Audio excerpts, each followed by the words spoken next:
आपके देखो चले आज active to passive voice. Active to passive voice दोनों थे ट्रांसफॉर्मेशन के एक टॉपिक है, ठीक है ना। ट्रांसफॉर्मेशन के अंतर्गत लगभग आवथिन 10 एबव मतलब 10 के ऊपर नियम है ट्रांसफॉर्मेशन के, ठीक है। तो वही में से एक नियम है आपका active to passive voice, change correct है।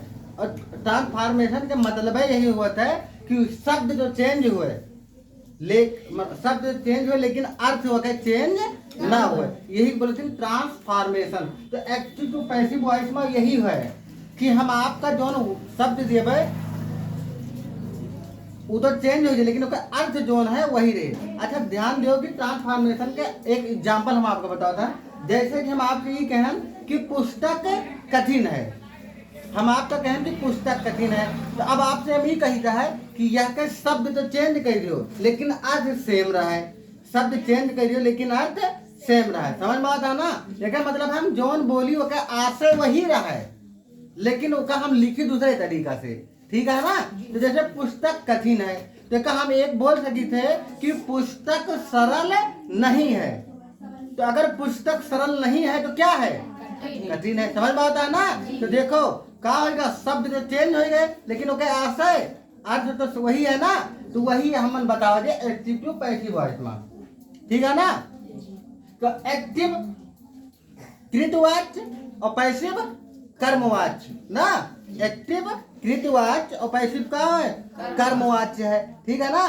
तो एक्टिव आपका जो सिंपल ट्रांसलेशन रहते वही रहे, और पैसिव हम जो बताए है तो ओके अर्थ चेंज करवे का अर्थ नहीं, अर्थ वही रहे, शब्द चेंज करवे, ठीक है ना।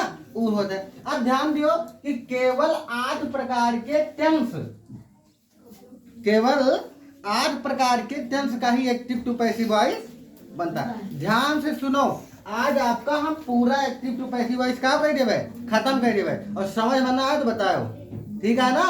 एकदम प्रेजेंट से फ्यूचर परफेक्ट के पूरा खत्म हो जाए यही एक वीडियो में, ठीक है ना। खाली आपका ध्यान से देखेगा, हम बता देवे आपका पूछो न पड़े कि कहाँ पे डाउट है, मतलब कि आपका बिल्कुल टेंशन ले रहे हो, खाली ध्यान से देखो एकदम फ्री ध्यान दियो। तो हम कहा करें केवल 8 प्रकार के टेंस का ही एक्टिव से पैसिव वॉइस बनता है। अब कौन कौन टेंस है, अब बताओ टेंस कितना हुआ था, 12 हुआ था ना। 12 प्रकार के टेंस है, वह 12 में 8 पे बना था, 4 के नहीं बनता है। तो अब याद हमें कैसे है, कुछ नहीं करेगा। आप देखिए वो जोन टेंस के भाग है सब सेम है, चारों जन भाग है सबके का है सेम है। तो जितना भी है के परफेक्ट कंटीन्यूअस वह के नहीं बनता है, का परफेक्ट कंटीन्यूअस वो नहीं बनता है। उसके बाद फ्यूचर कंटीन्यूअस कभी नहीं बनता है। तो 4 होगा ना होगा, हम क्या बताएं तीनों टेंस के नीचे का परफेक्ट कंटीन्यूअस नहीं बनता है, मतलब प्रेजेंट पास्ट फ्यूचर के परफेक्ट कंटीन्यूअस के नहीं बनता है। उसके बाद फ्यूचर के कंटीन्यूअस नहीं बनता है। तो कितना होगा 8, मतलब 4 घटेगा तो 8 बचा, वो याद होगा ना याद होगा, याद होगा। आप ध्यान दियो, आपका सिर्फ एक चीज आ जाए, पहले आपका टेंस पढ़ा चुका है, टेंस के पहचान करे आओ जी कौन टेंस है, कौन टेंस है। अगर वो पहचान नहीं बा तो पहले आपका हम वीडियो डाल चुका है, आप टेंस पहचान करे देख लियो वीडियो में, ठीक है ना, कैसे टेंस के पहचान होते, ठीक बा। अब समझ में आता है ना। अब ध्यान दियो कि हम आपका हेल्पिंग वर्ब 2 लिखे हैं, एक तो सिंपल के लिखे हैं ऑब्जेक्ट, अरे मतलब फार्मूला लिखे हैं, फार्मूला इन नियम आप 3 क्या करेगा, ध्यान दियो कि आपका 2 तरह लिखे हैं, एक तो ऑब्जेक्ट सिंपल का और दूसरा लिखे हैं इंट्रोगेटिव पे, ठीक है ना। एक सिंपल का दूसरा लिखे हैं इंट्रोगेटिव पे। अब यहाँ देखो object plus helping verb plus verb की तीसरी अवस्था प्लस बाई प्लस, यही नियम 1 से 8 तक का जोन है सब सिंपल में यही लागे, सबके सिंपल में यही नियम लागे, बस सिर्फ क्या है हेल्पिंग वर्ब चेंज हुए। यही तो हम यहाँ पे हेल्पिंग वर्ब की जगह पे कौन टेंस के हेल्पिंग वर्ब है वो ना लिख के यहाँ पे आपका दिखा रहे हैं हम कि कौन टेंस के हेल्पिंग वर्ब है, ठीक है ना। और इंट्रोगेटिव में आपके हेल्पिंग वर्ब आगे आ जाता है, ठीक है, बाकी सारा नियम फिर वैसे रहे। देखो यहाँ से हेल्पिंग वर्ब उठ गया हुआ आगे, तो यहाँ क्या बचा ऑब्जेक्ट वर्ब की तीसरी अवस्था बाई सब्जेक्ट, समझ में आता है ना।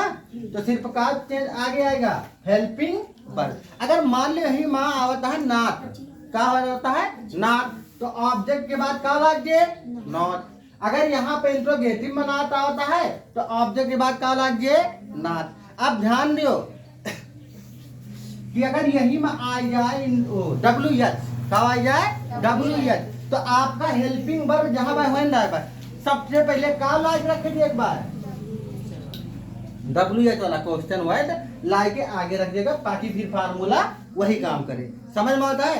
मतलब हमारा आशय यही है कि यह दोनों फार्मूला से आपका प्रेजेंट इंडेफिनिट से लेके फ्यूचर इंडेफिनिट के पूरा active to passive voice change कर लिए वो बिल्कुल दिक्कत ना हुए। समझ में आवा। अब देखो यहाँ पे कैसे हुए, देखो यहाँ पे लिखा प्रेजेंट इंडेफिनिट।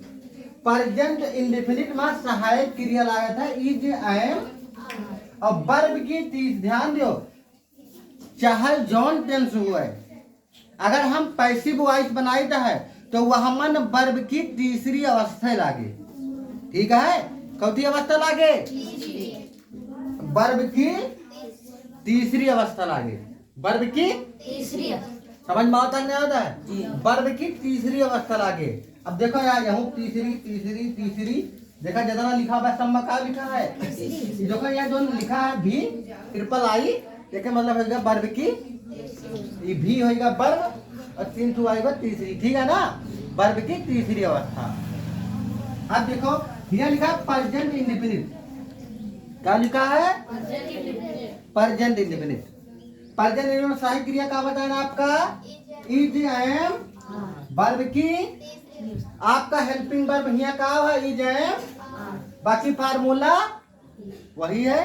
ठीक है, कुछ भी नहीं करेगा। जो आपका दिख रहा है देखो एग्जाम्पल, राम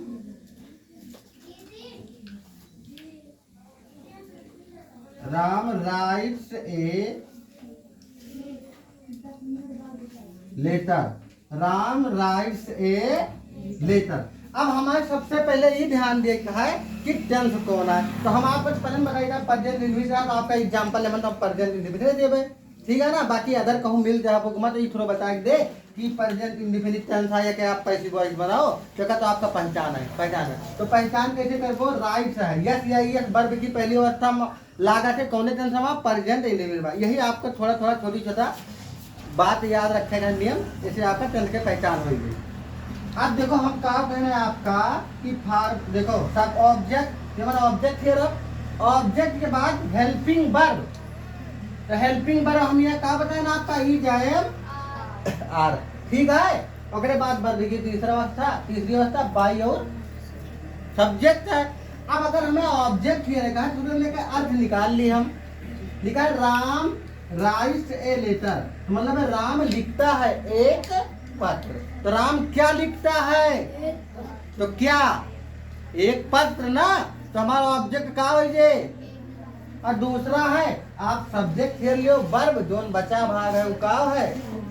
लेकिन अगर आप क्वेश्चन करता है तो आपका एकदम सटीक जानकारी मिले, और अगर आप क्वेश्चन नहीं करता तो कबो कबो क्या हो जाता गलत हो जाए। ठीक है ना, तो सबसे पहले आपका क्या उठा होता है ऑब्जेक्ट, ऑब्जेक्ट क्या है ए लेटर, आप उठाओ a letter, a letter, a letter के बाद हेल्पिंग वर्ब, तो ये एक लेटर एक वचन है बहुवचन है, तो एक वचन खाते क्या लागत है इज, तो ए लेटर इज। वर्ब की अब तीसरी अवस्था कहाँ का है, तो लिखना क्या है क्रिया है, देखा तीसरी अवस्था कहाँ है रिटर्न, WRITT रिटर्न। ठीक है, क्या होगा रिटर्न। अब क्या कहता है बाई, क्या होता है ओकरे बाद सब्जेक्ट ना, सब्जेक्ट आप यहाँ लिख लो राम। समझ में आता है नहीं आता है, सेम टू सेम ऐसे प्रक्रिया सब में है। अब अगर यहीं पे कहूँ ना क्या होते तो हम क्या करें सहायक क्रिया के बाद हेल्पिंग वर्ब के बाद ना लगे, इसके बाद ना लगा देते। ठीक है ना। अब यहाँ हम आपका बताए हम देखो यार यहाँ से ये अलग है। ठीक है ना, आप ध्यान दे रहे हो अब दूसरा आएगा प्रेजेंट कंटिन्यूअस। कब आएगा? Present continuous. अब आपका अगर प्रेजेंट कंटिन्यूअस होता है, हेल्पिंग वर्ब है, इज एम आ रहे है, इज एम आर वही हेल्पिंग वर्ब है, साथ ही लेकिन कुछ और जुड़ गया है, बीइंग। क्या जुड़ गया है? बीइंग। ठीक है ना? तो बी माने होना होते हैं, मन आईएनजी जुड़ गया है। ठीक है ना? तो ये बीइंग होएगा।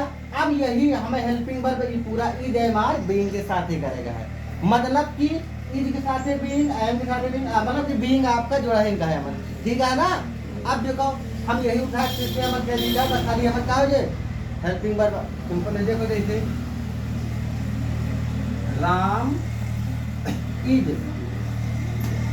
Writing a letter. Ram is writing a letter. तो Ram is writing a letter. तो राम इज राइटिंग लेटर का है पहले प्रेजेंट कंटिन्यूअस। प्रेजेंट कंटिन्यूअस में सबसे पहले हमें क्या उठाना है?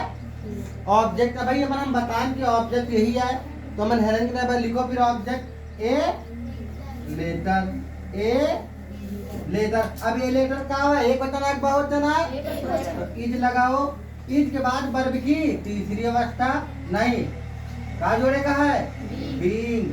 तो आप बीइंग लिखो। बीइंग के बाद वर्ब की तीसरी अवस्था रिटर्न, और रिटर्न के बाद बाई। बाई के बाद राम आपका हो गया सब्जेक्ट। समझ में आता नहीं आता है? अब देखो इसे प्रेजेंट परफेक्ट में प्रेजेंट लिखो जैसे he had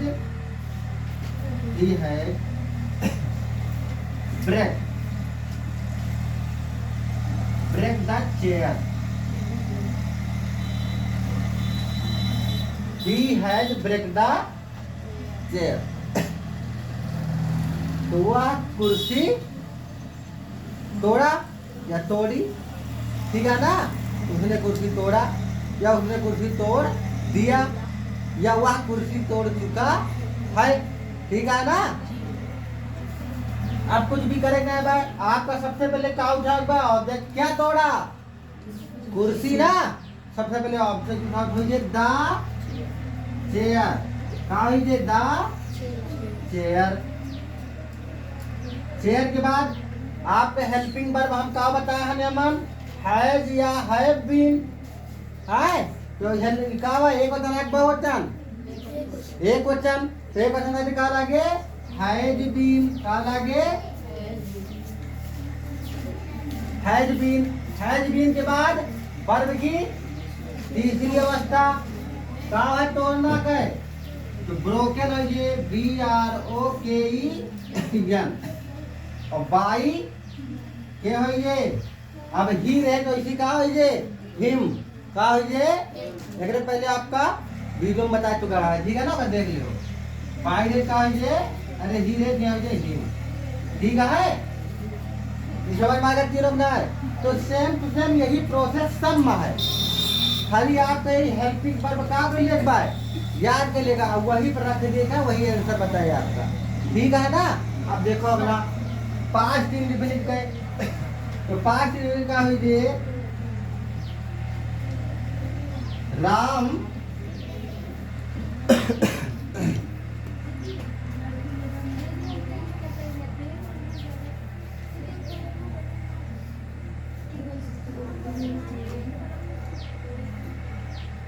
return a letter. Ram return A.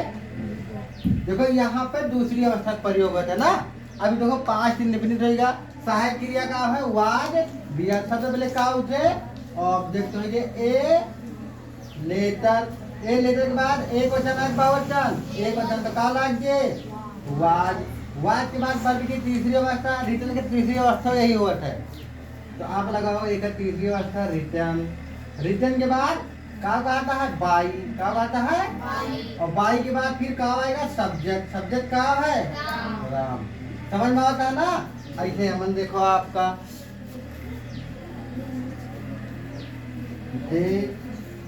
Dear playing the football. Playing the football, तो they bear playing the football. तो ये आप पास्ट कंटिन्यूअस, अब अमन वह क्या खेल रहा है, फुटबॉल ना, तो हमारा कौन ऑब्जेक्ट क्या होगा, फुटबॉल। तो फुटबॉल सबसे आगे उठाओ, क्या होगा, द फुटबॉल, द फुटबॉल। अब फुटबॉल एक वचन है बहुवचन, एक वचन का लगे वाज, द फुटबॉल वाज का पड़ेगा, ये का जुड़िए, देखो यहाँ पे बीइंग या बीइंग है, अब एक बात का जुड़िए, बीइंग का जुड़िए, बीइंग, और बीइंग के बाद का जुड़िए वर्ब की प्लेड, और किसके द्वारा खेली गई, और दे के का जुड़िए जम, ठीक है, समझ में आता है नहीं आता है। अगला आप देखें पास्ट परफेक्ट के, पास्ट परफेक्ट के आप देखें राधा हैड ईटन द, अच्छा देखो यहाँ पे हम देखो लिखे हैं प्रेजेंट परफेक्ट, तो यहाँ पे सहायक क्रिया तीसरी अवस्था हुआ था, जानता ना कि पहली अवस्था लगाते हैं, हमें तीसरी अवस्था हुआ था क्रिया, यहाँ ब्रोकन रहे वही उठ के यहाँ चलाए, ठीक है ना, कहा यहाँ ब्रोकन रहे, BROKEN, मतलब कि परफेक्ट में तीसरी अवस्था लगते कर, ठीक है ना। तो यहाँ पे Radha had eaten the food, ये आप कहेंगे एक्टिव आएगा, पैसिव बनोगे सबसे पहले क्या उठाक बाय ऑब्जेक्ट, क्या उठाक बाय कहा, ये उसने क्या खाया, खाना ना, तो द फूड, द फूड। अगर बात हेल्पिंग वर्ब आपके कहा बाय हैड बीन, का है हैड बीन, फिर वर्ब की तीसरी अवस्था का है ईटन, तीसरी अवस्था में अपने राहत है ईटन बाई, किसके द्वारा, राधा के द्वारा खाया गया, ठीक है, समझ में आता है नहीं आता है। अच्छा ये बताओ सेम वही फार्मूला लागता है सब में कि नहीं लागता है, लागता है ना। अगर यही एक एक करके पढ़ावा जाए ना तो थोड़ा कम समझ में, ब्यौरा तो पूरा लिखावा जाता है एक एक करके, लेकिन समझ में थोड़ा कम आता है, कहता है यहाँ से आपका जैसे आठों आठ आपके नजर के सामने है, आप घुमा के देख लेता हो कि आठों में सेम काव है ना, लेकिन जब आपका एक एक बता जाए तो मतलब आपके दिमाग में ये चलता है कि आठों में सेम काव है, ठीक है ना। तो मतलब आठों में सेम काव रहा आपको बताया ना, हेल्पिंग ना, हेल्पिंग वर्ब नहीं, वर्ब की तीसरी अवस्था सम में रहा, बाकी फार्मूला सेम टू सेम सम में है, ठीक है ना। तो यहाँ से जब हमें कुछ कॉमन मिल जाता है तो सब याद रहा है, अब आपका सिंगल सिंगल पढ़ा जाए तो आपका कुछ कॉमन ना दिखाई पड़े, ठीक है ना। अब देखो यहाँ के फ्यूचर इंडिफिनिट का, फ्यूचर इंडिफिनिट का आपके हो ये Shyam will, Shyam will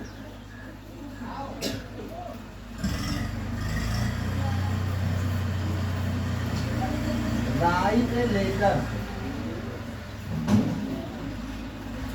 write a letter, Shyam will write a letter.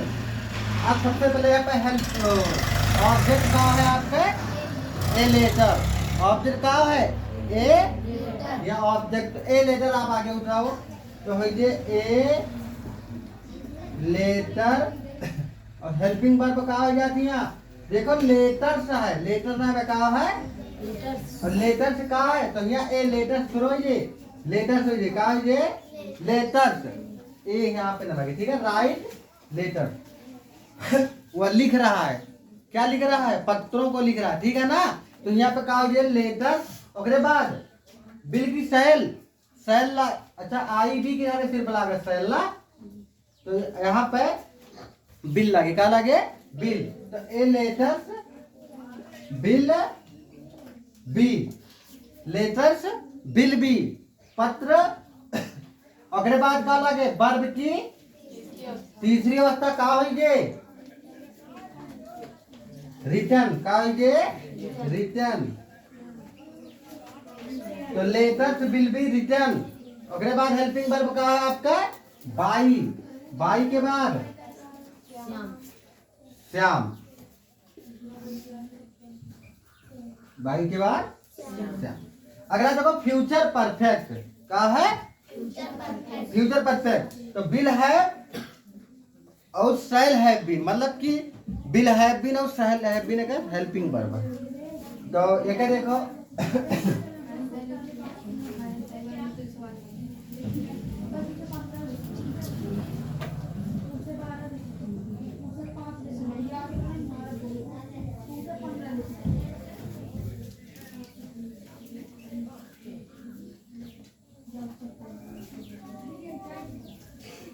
तो she will have learned the lesson,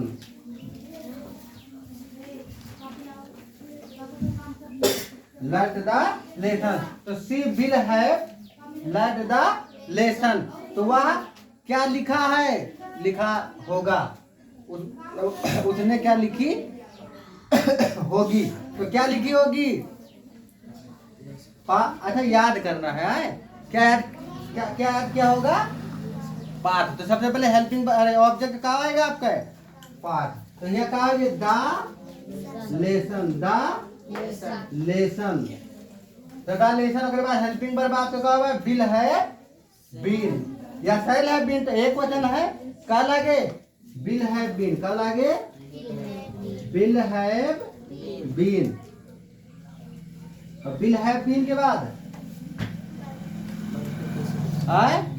verb की तीसरी अवस्था में स्वयं है, डाल L E A R N T, लर्ड और बाई, बाई हर हुई, सी के इधर आई के हर हुई। समझ मांग नहीं आवा है आपका जो हम पैसिव वॉइस का चिन्हित कर दी है ए या डबल निशान से चिन्हित कर दी है आपके पैसिव वॉइस।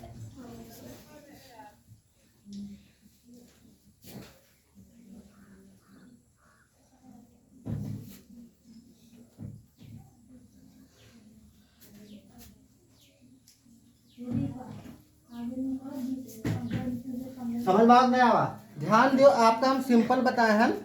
अब यहाँ पे मतलब एक साथ हम सब तो बताया नहीं जा सकता रहा कि निगेटिव इंट्रोगेटिव, लेकिन आपका हम जो नहीं बताया था हम कि आप जैसे सिंपल बताएं तो सिंपल है नहीं बताया ना हम आपका, मतलब बताए सिंपल है, यही सहारे आप का कैसे करते हो negative interrogative, interrogative and negative and WH मतलब कि क्वेश्चन वर्ड वाला, ठीक है ना।